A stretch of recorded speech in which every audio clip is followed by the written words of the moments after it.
What's up, guys? Welcome to another Tech Tuesday. If you saw last week, we talked about T-Mobile Tuesdays, which they sent me a shirt because of. Still not sponsored, but that's okay. I'll take the shirt for now. If you didn't see that video, it means you're not subscribed, so get subscribed right now so you can watch all my future videos as they come out.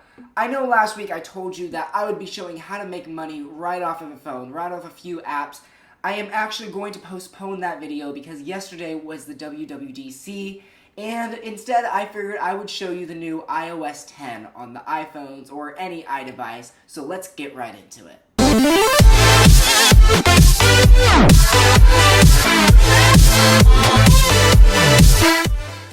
So as many of you guys know that follow technology, the WWDC was yesterday where they announced iOS 10 and Mac OS X Sierra. In this video, I'm going to go through my favorite features, the best things, and, well, things that I don't like about iOS 10.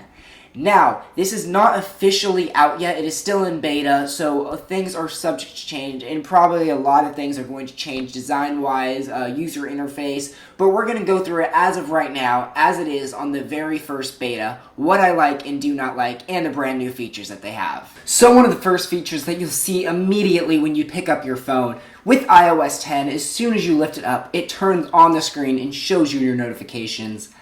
I don't have any notifications because no one texts me. But the whole entire lock screen is just completely different. As you can see right here, if we swipe like we would normally slide to unlock, it no longer unlocks our phone. It actually brings up this whole entire system, just like if you would pull down your notification bar and go to your widgets, all of the widgets are right here now on the phone. And I can see it shows where I am parked right now. And that's one thing. It actually, getting off topic here a little bit, but whenever I park my car, Maps gives me a notification letting me know where I parked, the address, just in case I forgot. So I'm going to have to blur that for this video because that is my actual address right there. But you can see it shows me everything right here. I'm not quite sure what's going on at the time. That's a little weird. I think it should be centered, but that I'm not going to talk about that right now. That's just a little design fix. Now, like I said, everything that I see in here is not the official. This is still in beta, so things could change a lot. I'm not quite sure how I feel about this boxy feel, but it seems like that's their new thing that they're doing here. Anyways, let's keep going if we're on the lock screen. As you can see, we can search from right up here too, but how to actually unlock your phone? Because if you swipe the other way, it's just going to take us to our camera, and, well, that's definitely not it. So how we actually unlock our phone is if you look right here, it says press home to unlock, right down here at the bottom of the screen. So when we hit the home button, it actually unlocks our phone. So let's say we wanted to type in our password and you don't have a fingerprint set. Click it without your fingerprint or with a finger that's not registered, and it will bring up your passcode. And from there you can either tap it, your fingerprint on, or you can type in your passcode. One of my favorite things on here is the new messaging app. I mean, the app is still the same, but it really got a new redesign. As you can see right here, we'll go ahead and bring up a notification. You see it comes right here on my screen. And you can view it just like that. If you use the 3D touch, you can go ahead and view a lot more of the message, and you can even reply to the message right here. So let's go ahead and take a look at it in the actual messaging app. If we open that up right here, we'll see a message right here from Tim Cook. And we get to see the message. You see the name up in the middle along with the photo. Now, if you look down here at the bottom, we have three options. We can take a photo, we can send one of the live drawings, or if we hit this little application here, you can see some music that I've been listening to. I can send some of that. I can send, I can send this right here, so let's go ahead and try it. We'll send this thumbs down, just like that. We can send it to the person. And let's go ahead and look at a few other things that we have here. We can view all these classic Mac logos, so if we want to send like the Mac crashing, we can send that too. So there's a whole bunch of different ways to send stuff there that they give you. And what's really nice, if you click on photos, it gives you a live photo to send. So you can send a photo live, and that is why this is still in beta, because the app has now crashed and my phone has too. There's one of the many bugs that are in iOS, so expect it to be crashing, expect it to do this. So let's go ahead and launch that back up. Now I want to show you the different text messages that you can send. So if I go in one of my friends here that also has iOS 10, and I was to send a regular message and be like, hey, what's up? Now if I press and hold, so my force touch on the send button right here, you'll see I get different options. I can send it in invisible ink, I can send it with gentle, as you can see it slowly gets bigger, loud, which shakes, and well, the classic Apple slam down with the little dust coming up. So let's go ahead and send one right now in invisible ink so I can show you what that does. If I send it, there we go, it sent. If I send it, you can see it actually doesn't show the message here. And it will show the message once I swipe over it. Now, this works for pictures and for text. So if you're sending a picture that you want to be very private like this, I wonder what that picture would be of. Anyways, this seems like it's mainly for sending some very secretive stuff you say you don't want other people to see. But as you can see, the message actually goes back to that and you swipe again. So if I come out of the messaging, back in, it's still in the invisible ink, just like that. Now that's not the only thing here on the messages. So if we type in here another message, and if you don't know what T-Mobile Tuesday is, go check out my previous video again. We can also do not only effects with the bubble, but effects with the screen. So you'll see we have balloons here. Maybe it's for someone's birthday. If we swipe over, we get confetti. Over here, we get like a laser show. Yes, that sends with lasers. Here we get fireworks, and then here we get a shooting star. So I really like the confetti for some reason. So let's go ahead and send this with confetti. And you'll see on the screen, you'll get confetti coming down just like that on the screen. He will see it and both I will see it. Now this currently only works for people with iOS 10. If I try to send it to somebody that does not have iOS 10, for example, let's go ahead and send it to my mom and let's see what she has to say here. If I go ahead and say, hey mom, and I try to send the screen right here with balloons and send it, it's going to go not delivered. It'll still show it on my end, but it won't deliver the message. I have to delete that message and send a new one. So you can see here's another effect that he sends back and I get to see it too. That is one of my favorite features on here. It is the messaging, and I think it brings a whole new way to messaging. Also, if I was to ever reply with an emoji, so if I give him the thumbs up, you see just emojis go a lot bigger on the screen now and don't stay in a bubble in their own size. So if you send just an emoji, it becomes a lot bigger. So another feature here on iOS, I'm going to go ahead and show you my notification screens. You can see this is what the notifications look like now. So they're all in this bubble format that we see. And when they show up on your screen, they show up in those bubbles too. So let's go ahead and send a test notification here really quick so you can see that. So if I was to get a message right here, you'll see that notification comes right up. I can either swipe it up, or if I go ahead and click on it, it will obviously take me right to it. And I can actually reply right in the notification on messages just like I normally would on any iOS device. But now it's allowed for third-party applications such as WhatsApp, Facebook Messenger, anything like that. You can actually reply to the notifications right there if the developer has it set. Next, let's go ahead and take a look at the Photos app. It has changed a lot.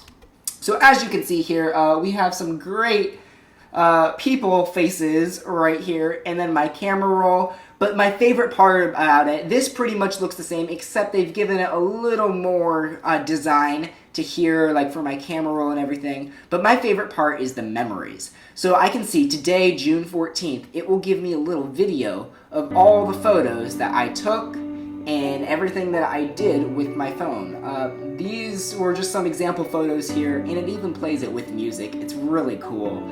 It shows you everything on here. So this is just some photos I took of Josh and around outside.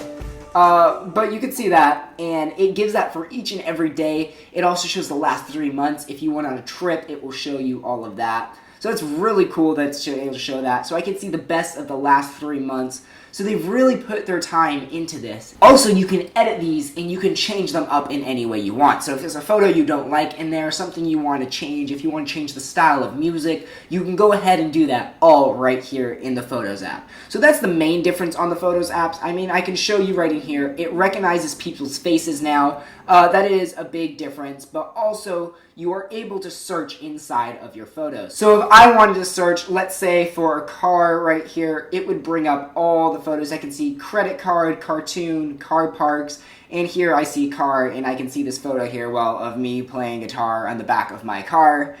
So you were able to search through all your photos, kind of what Google Photos has had for a long time. This is not as great, but I only expect that it will start getting better just like Google Photos is, because I know I have a lot more pictures of cars on here, but for some reason this is the only one that pops up. As you might have been able to see, there's a few smaller things. For example, when I click on an application, you can see the way that it opens and closes looks a little different now.